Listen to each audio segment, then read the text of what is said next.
Hello and welcome to another Vista tips and tricks video. Today's video we're going to be looking at matrix effects. This is in response to a post that I put on Facebook asking if this would be something that people would be interested in, and lots of people responded with yes, so thank you very much for all those nice comments. So today I'll be showing you how to create a matrix, how to put your fixtures into a matrix, and then using all of the different attributes of your fixtures and combining them, how we can create some really dynamic effects very quickly. So I'm now going to quickly show you how to create a matrix using these dimmers here. All you have to do is right click anywhere in a fixture chooser, go to matrix, go to create matrix, then you get this dialog box and you can specify how many rows or columns you want, or if you hit OK you can drag this out like any other fixture, and using this tool in the corner here resize it. Once you're happy with the size, simply grab your fixtures, drag and drop them in.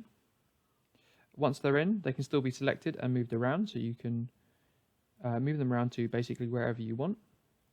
Once you're finished, you can resize your matrix back down, and then it's ready to go. Here's one I prepared earlier with a load of beam fixtures all ready to go. Now I've laid mine out in a grid style. You don't have to have a grid style rig for a matrix to work. It can work over any layout you want. I've just done this so it's easier to see what's going on.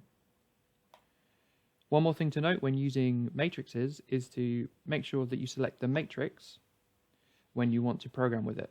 You can still select the fixtures inside of it independent of the matrix, but if you want to make a matrix effect, all you need to do is select the matrix itself, and you can do that easily by clicking the top bar here, and imagine it as just one big fixture in its own right.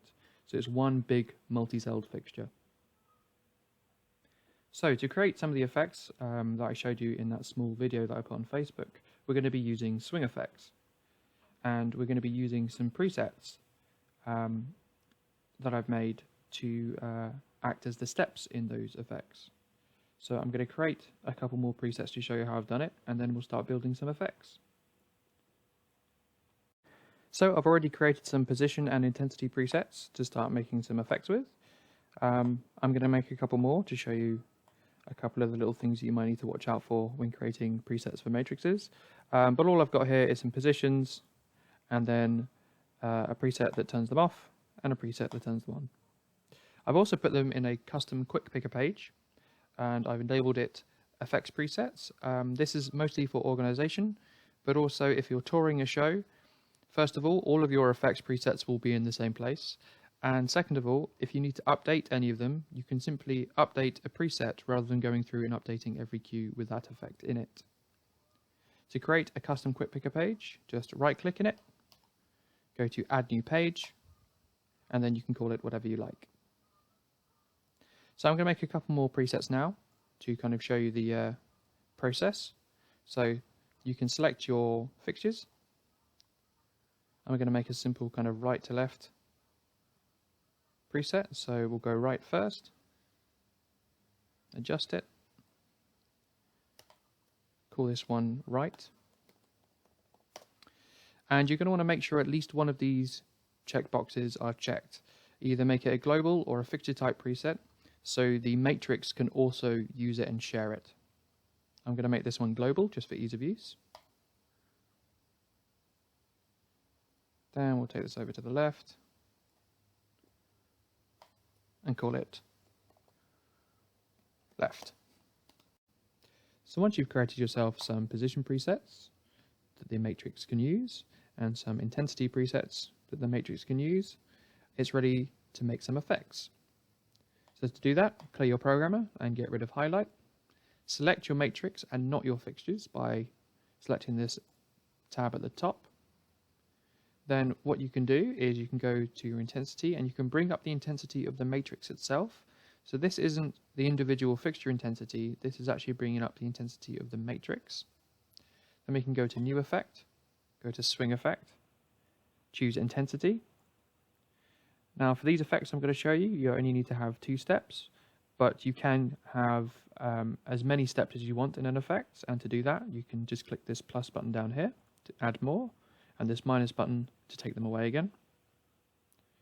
The first step, I'm going to make a snap, And the first step is going to reference our off preset for our intensity.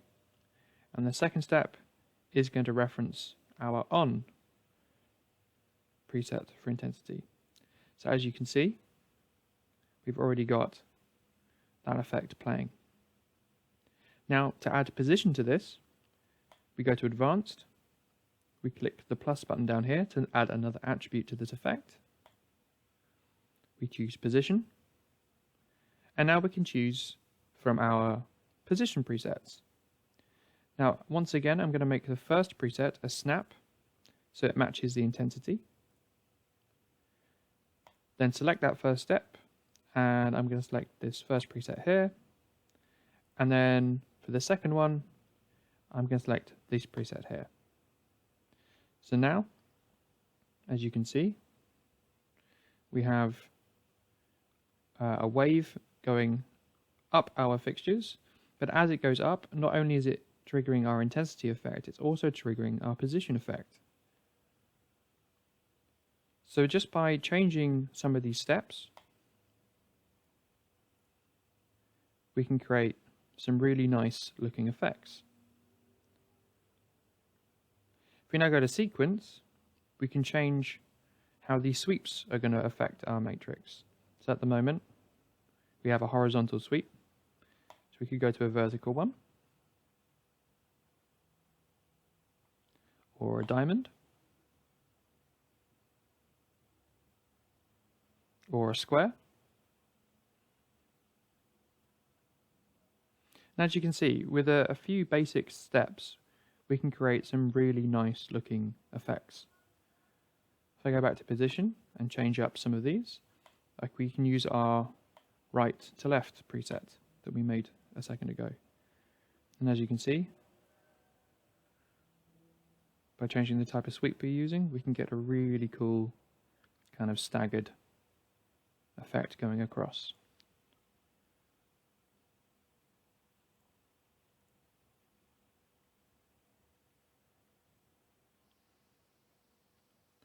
So with that being said, we can also use any attribute with this method. So I'm going to show you a couple of color effects and a couple of beam effects as well. And by going to your Advanced tab, you can layer all of this on top of each other to get some really dynamic effects very, very quickly. And the nice thing about using a matrix is that, say you're touring this show, if for some reason we had to lose these two rows because the venue we're in is too small to have them, if you want them to just not be in these matrix effects, simply drag and drop them out, and they're no longer affected by it. And then when we go back to a venue that can handle the space, we can just drag and drop them back in again. So that's the advantage of using matrix effects. They're very easy to update, and they're also very easy to manipulate to get some really nice looking effects out of them. So now I'm going to show you some color effects. So let's have a look at some color effects. We create them in the same way as we did our position and intensity effects, by making some presets for ourselves and then using those presets in the effect as our steps. So select your matrix, give it some intensity, put your fixtures in a position so you can see everything, and then we can go to New Effect, Swing Effect, and this time select Color Mix. Same as before, we have the option of adding steps or taking them away, and then simply select a step and then select a color. We can play with the sequence and stagger and overlap the same way we do any other effect. So I can change the overlap to 50, or I can reduce the stagger. We can also play with the tap rate as well. So as you can see, when it's per cycle, it will run over the whole effect for every tap rate. But if I go to per fixture, it will run over every step for every tap rate. So if I put it back to 100, you can see this running over the square every fixture, and then running over the square every cycle.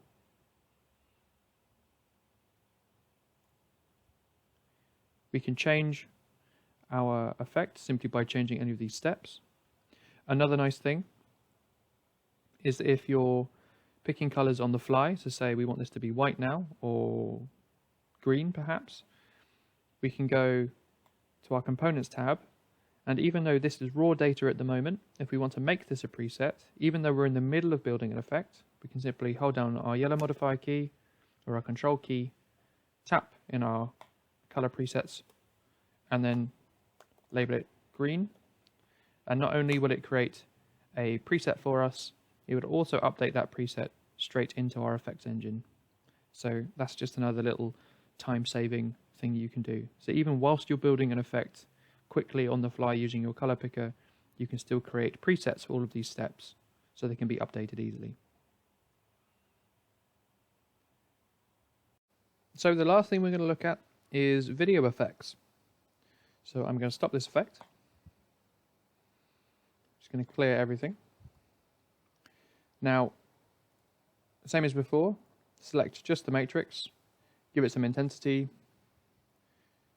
point your fixtures in a useful position, then go to New Effect. But this time, we're going to select this last option over here called Video Effect. Hit OK. Now what this allows us to do is select a .gif file or an animated GIF image, and then that will play over our matrix and subsequently our fixtures, creating some pretty cool stuff. So I'm going to select this one that I've already loaded some into my show file. These are really easy to find. Simply Google them. Google either high frame rate or HD animated GIFs, and you can be specific or really vague, or just pick stuff that you think will look good over your fixtures. So I'm going to pick this fire one here, click Open. Vista loads it in to my effects engine, and then from here we can start to play with it. So this is the source, so this is the animated file in its entirety, and then the preview basically gives you an image of what it's actually doing over your fixtures. So this will obviously take the resolution down to whatever your matrix is at, and then apply it. Now we can move this red square around to update how the effect runs. So if I drop it there, as you can see, I've got more of this image in the red box, so I've got more of this image over my fixtures. If I don't want so much yellow at the bottom, I'll just lift this up. And as you can see, we can get some pretty cool looking kind of like color texture type effects going on. And you can extend this box out or in as far as you want, so you can get something quite cool like that.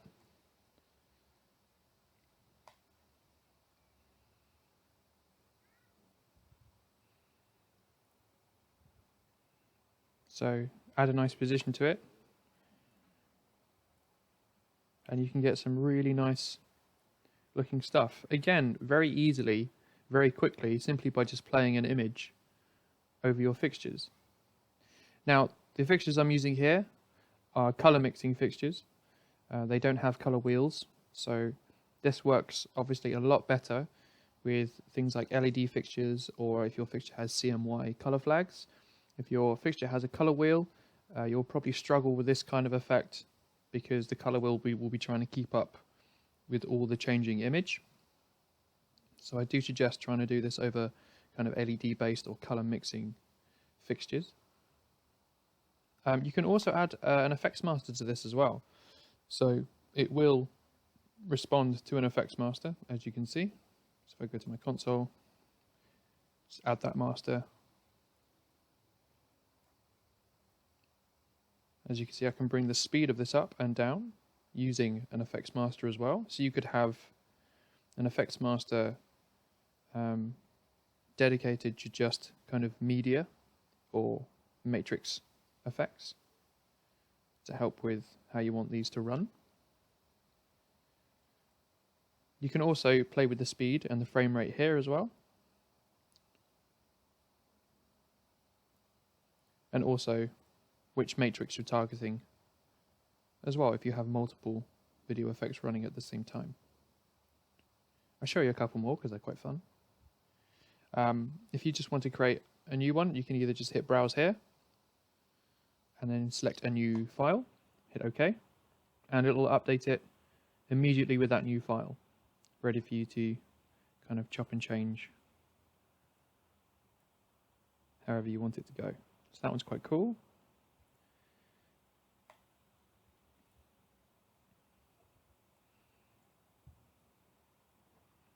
So as you can see, depending on the type of image you've got going on and how the frame rate is within the image will depend on kind of how choppy or smooth the effect that you have on your fixtures as well. So it's something to think about when selecting your images or searching for images. Some might work better than others.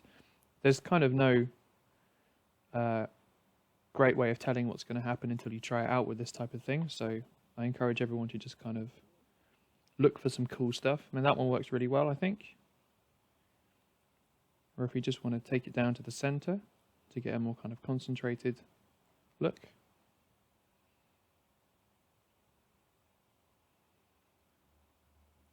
Or maybe just the bottom here. But as you can see, matrices are a really efficient way of getting effects going very quickly that also look like you've put a lot more work into them than maybe you actually have. So again, good for busking, but also good for touring as well. If you find some nice images that work with the content that you want on stage as well, this can be a really nice way of not having to kind of go through the expensive route of media servers. You can kind of get away with adding video content in a kind of all-in-one fashion, because all of this will be stored within your show file as well. So that's another bonus to this. I'll show you one more.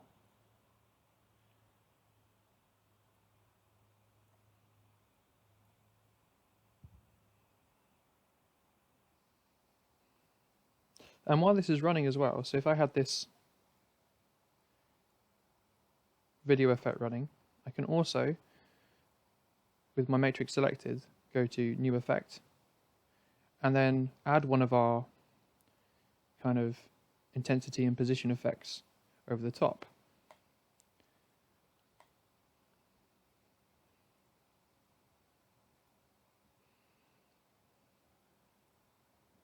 So if I now go to position, make that one a snap as well, and we'll do this.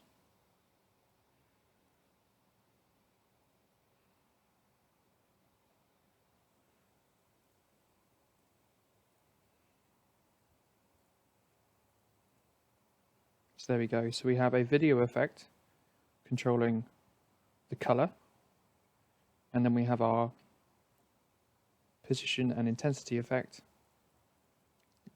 just like we created earlier, all coming from one matrix. So as you can see, these are very, very good tools for creating some really dynamic stuff very easily. And again, extremely easy to change.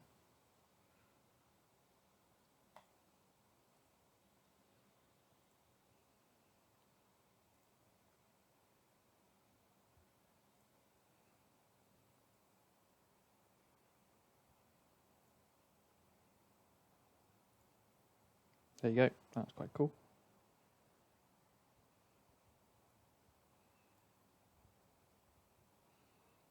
And if we want to go back to our video effect, we can just select it up here. It's all coming from the same matrix. And we can change that as well. So let's go for this orangey wave. Maybe over here. There we go. So we get this kind of nice kind of color texture effect going on. And at the same time, we have this kind of nice rising beams effect. All using just one matrix. So this is all coming from the same place. Well, I hope this video has been useful. Please let me know if you have any questions or is there anything I can show or explain better. And as always, leave any other requests you have for videos in the comments. I'll see you in the next video.